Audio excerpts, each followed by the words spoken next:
You know, I don't think it was actually designed to be a lounger. I don't think it matters.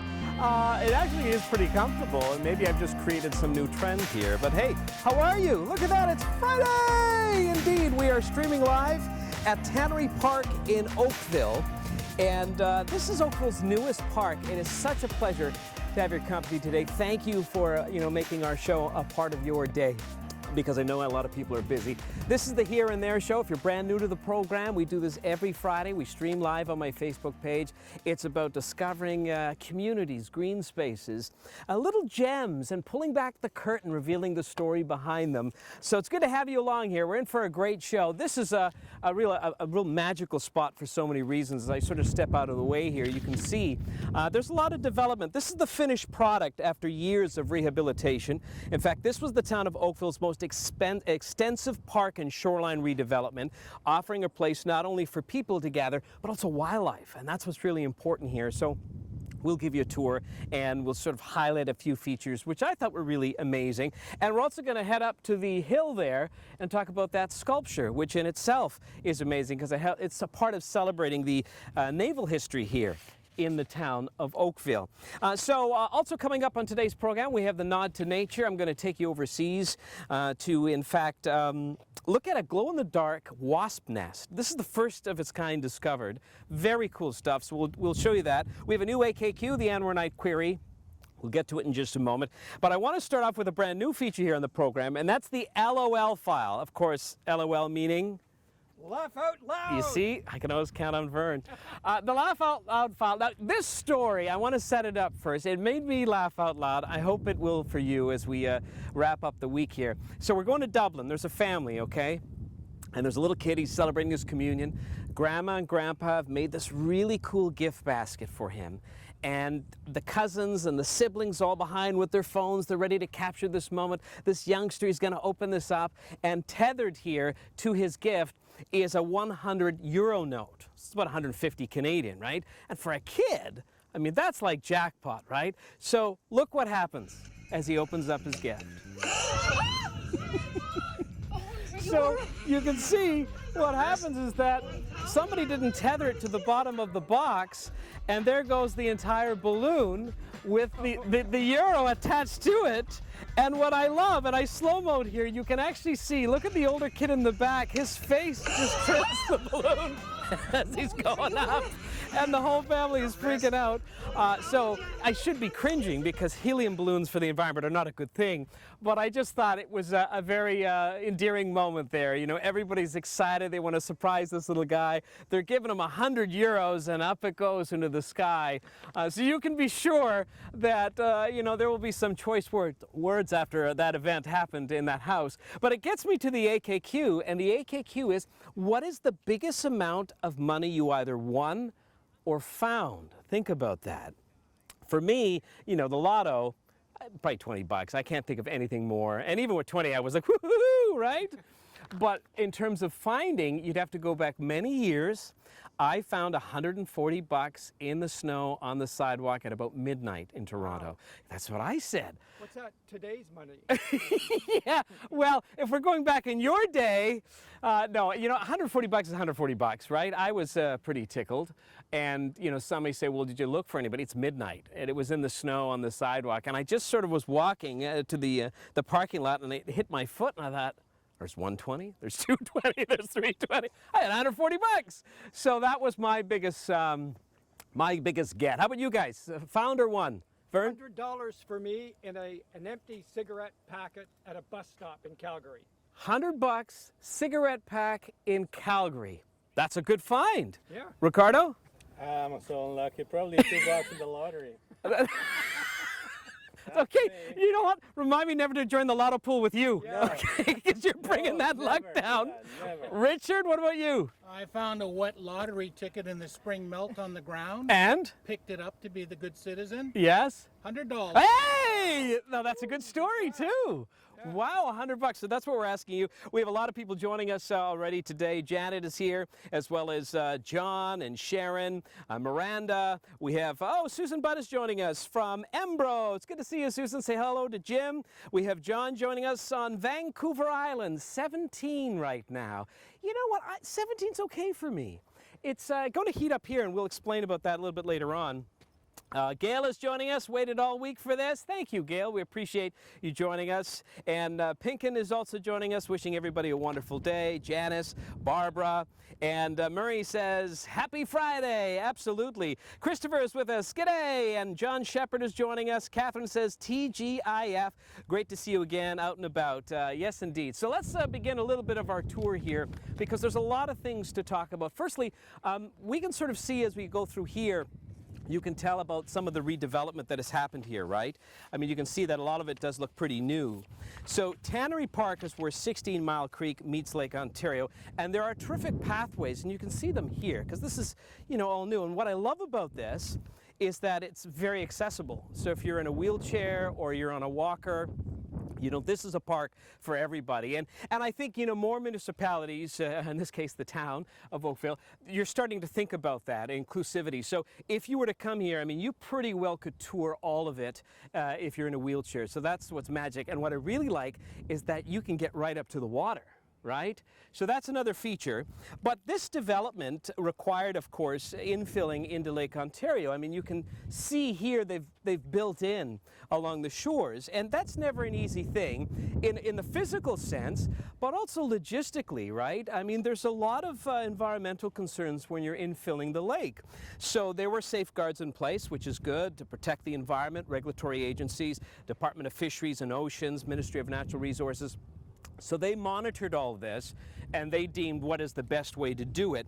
And the reason why I mention that, because part of this strategy when they redeveloped this park was really to rehabilitate these 4 different zones for wildlife. And I'm going to highlight a couple of them because I think they're really neat. So firstly, when you look up here, you see all these big rocks, right? And they go all along here. And they're known as groins. And Vern just grabbed his. This is the daytime show, Vern, not the nighttime show. But, you know, the sole purpose of these is really just to interrupt the wave action, right? So it doesn't allow beach erosion. But this is also a buffer because it creates certainly a decent habitat for fish here.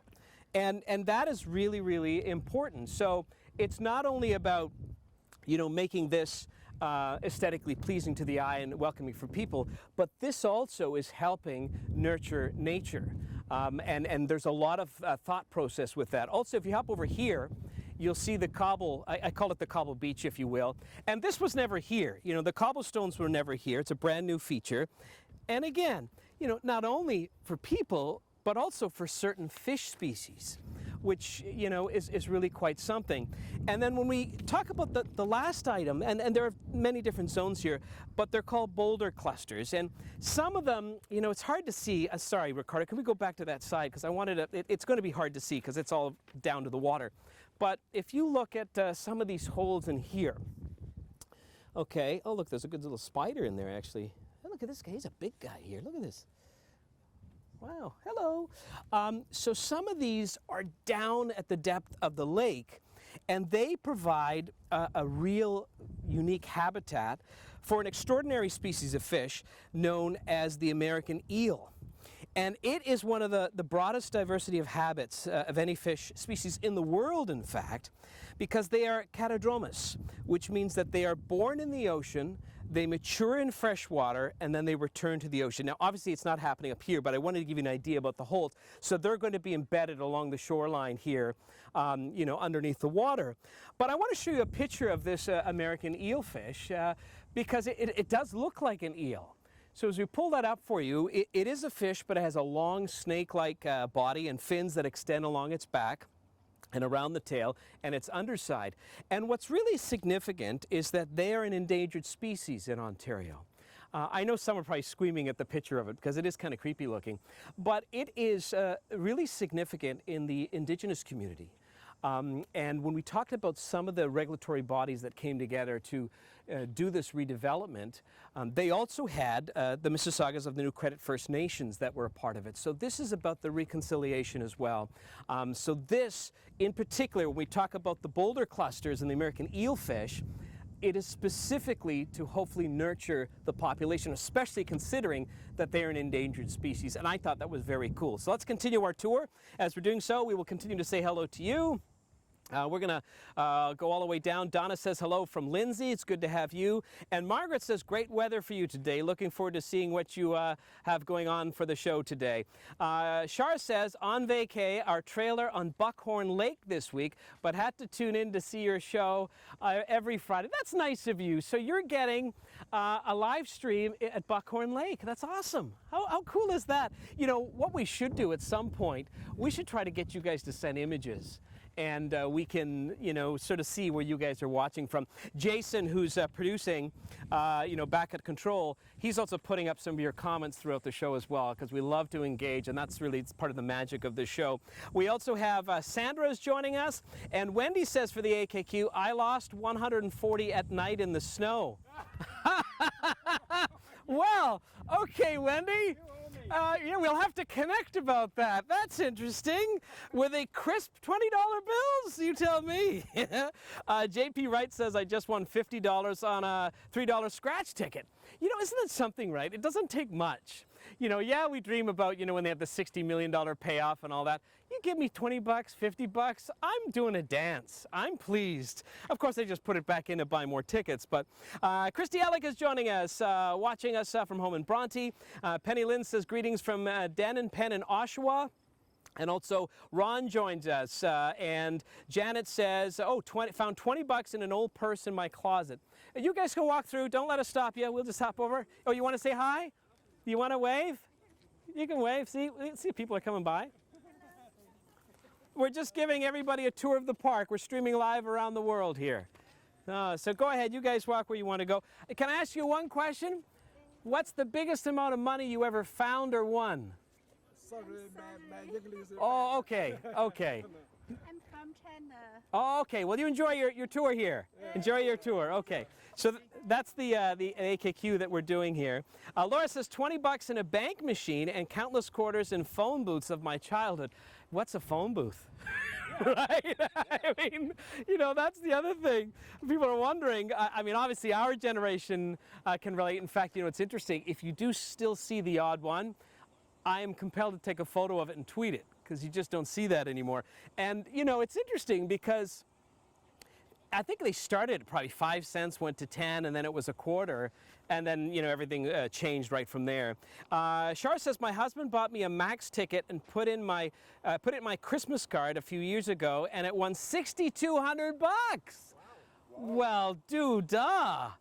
Wouldn't that be something there? And also Lois says happy Friday from Newtonville. Alan is joining us. Oh, and Christy says thinking about accessibility is so important, and you're right, and that's what we're trying to do when we visit these places. We're trying to feature so people realize, you know, where you can really go. And this, I mean, you know, Ricardo, if you wouldn't mind, you can see the pathway. It goes all the way down. So this would be an amazing spot if you want to come, and you are in a wheelchair. There's a lot of parking here. Very easy to access it. So again, we are streaming live, as Wendy has pointed out, Tannery Park in Oakville. And also, Sharon says, LOL, file Vern and the groin, ha ha ha. Yeah. He has his own little show. Bonnie is joining us. Also, Narita says, nice day to walk today. Good to see you. And a beautiful place. I've not been there yet. Well, this is certainly something you want to take a look at.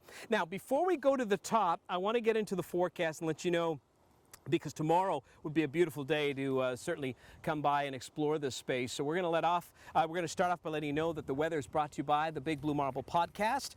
It is all about undeniable stories of our changing planet and the amazing people that are trying to save it. It's available now in your favorite podcast player or online at www.bigbluemarble.earth. You know, as we continue our tour here, you can see it's quite an expansive space, and we're going to walk up this path. Again, it is paved. But what's in a name, right? When we talk about Tannery Park, well, Tannery Park gives us that clue because it's hard to imagine when you look how beautiful a job they've done here. But what started it all, and this goes back decades, you know, dating back in the 1800s, there was a very distinct smell in this area. And it wasn't far from here. It was by the Oakville Harbor. It was one of the largest employers in the region. It was the Marlatt and Armstrong Leather Company here. So you could smell always leather here. And if you didn't smell it, you caught the sound of the steam whistle because everything was run on steam power, but the whistle was for the shift change. And for the most part, the locals here, they regarded that steam whistle as their timepiece. It's almost like a Big Ben clock. When they heard the steam whistle, they were either early or late. So I thought that was really quite something. Now, I want to give you a view as we continue our journey up of our HNTI in the sky, our drone, and you'll get a good perspective of what this looks like as we move up over to the top observation deck, because it's quite spectacular, and it gives you an idea how big of a space that has been revitalized in this area. And you'll see here, not only, you know, when we talk about the lake and 16 Mile Creek, but then the redevelopment all along the shoreline, and you can see how beautiful it is. They really just did an amazing job. So we want to thank Ricardo again for being our drone pilot and giving us a good view of what this new park really looks like. And we're going to head up to that sculpture in just mere moments. But look at this. So you can see some of the marina, and then as you go really wide, it is really nicely done, a beautiful design, and this is what's so welcoming when you come here. I would say a park for all ages without question, but isn't that stunning? And you can see here the rehabilitation along the shoreline of the lake. So just amazing stuff. So no matter which area you look at, you have something to see. But there's something really significant here as we walk up this path. Here we're getting into, you know, the Tannery Hill beacon. It's the observation deck, and it's another brilliant spot again to get amazing views. And the sculpture itself is made from 3-inch weathered steel, but you can see here, no matter where you go, you have an amazing view, whether it's of the lake.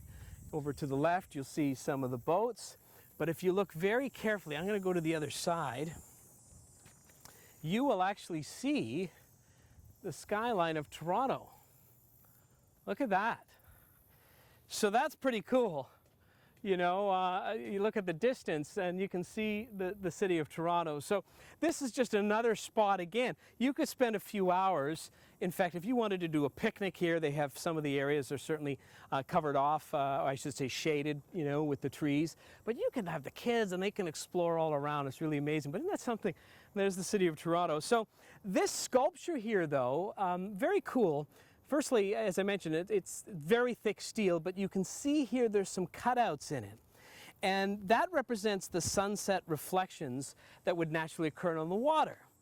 And, you know, this is really sort of a center point because when we talked about the industries that were here, and we said 16 Mile Creek and Lake Ontario, the industry, when it came to the leather mill, it was really the largest factory in Oakville. It employed almost 200 residents, and it played a significant role in the economy of Oakville. But there is one more other thing I wanted to point out here, because this is sort of that meeting spot, if you will, and it's significant. It's over here, because what you have here is also, you know, we talked about the naval history. So we're going to walk over to this particular plaque. And again, so this is all opened up so the kids can explore. For those who don't know, the HMCS stands for His and Hers Majesty's Canadian Ship, right? The HMCS Oakville was a Royal Canadian Navy warship in the Second World War that fought in the Battle of the Atlantic and sunk a U-boat. Now, if you're not familiar with, you know, military vessels, these ships were categorized as Flower-class corvettes. So they're very small, but they were fast.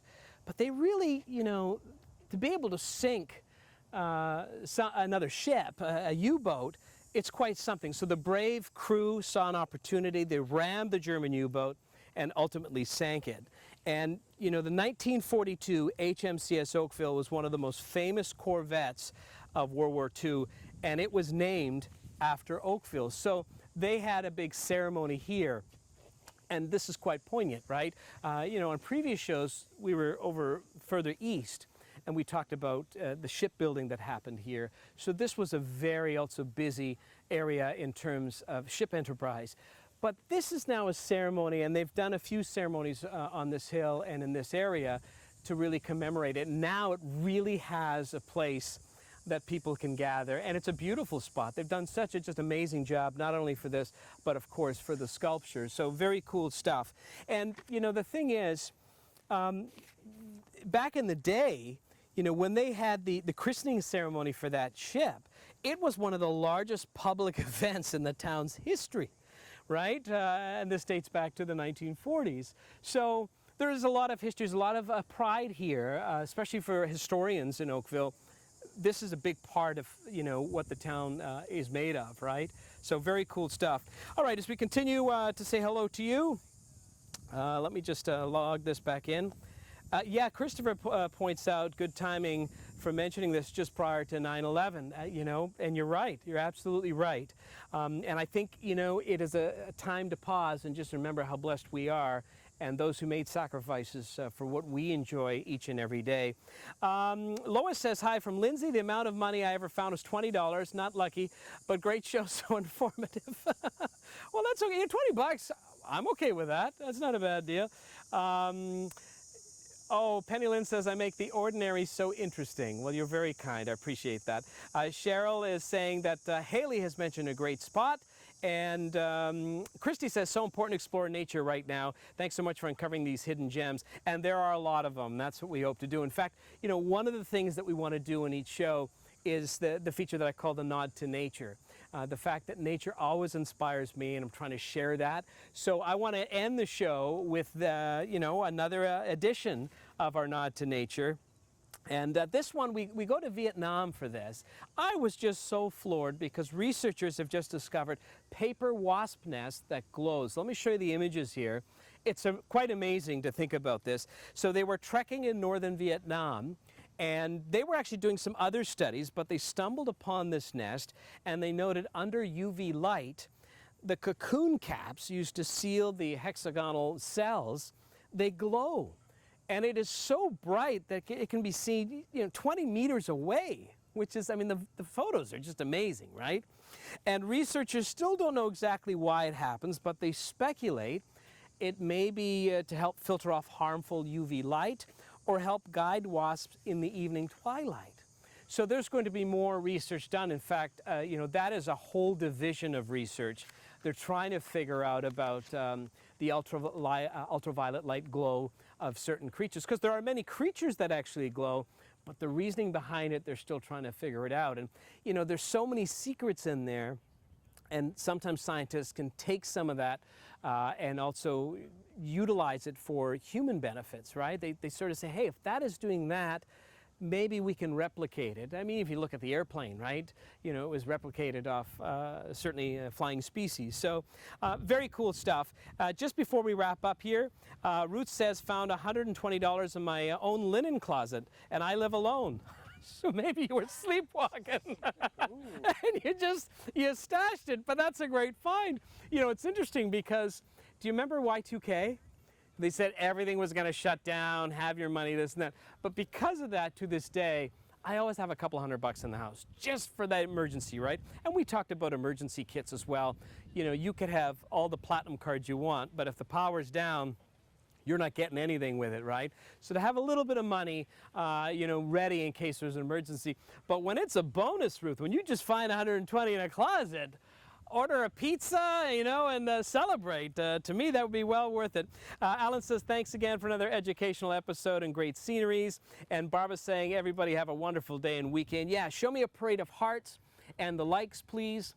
And I ask you to share this. Let your friends know about what we're trying to do each and every Friday so we can continue to grow. But when you like and when you show the hearts, when you follow the page, it all propels what we're trying to do. Especially in the eyes of the Facebook people, right? It's all about algorithms, so I appreciate that. We are growing. We're getting some really great numbers. And yeah, there might be the odd time we get a little bit of a hit, a signal hit. It's just, you know, part of the game, unfortunately. because we are going outside conventional broadcast. This type of show has never been done before, certainly in Canada, maybe North America. So we're a part of something. We're breaking ground here, and I appreciate your support all this time. And I'm excited to welcome you back next week. Where will I be? Well, here and there. Have a great, safe weekend, everybody. See you later.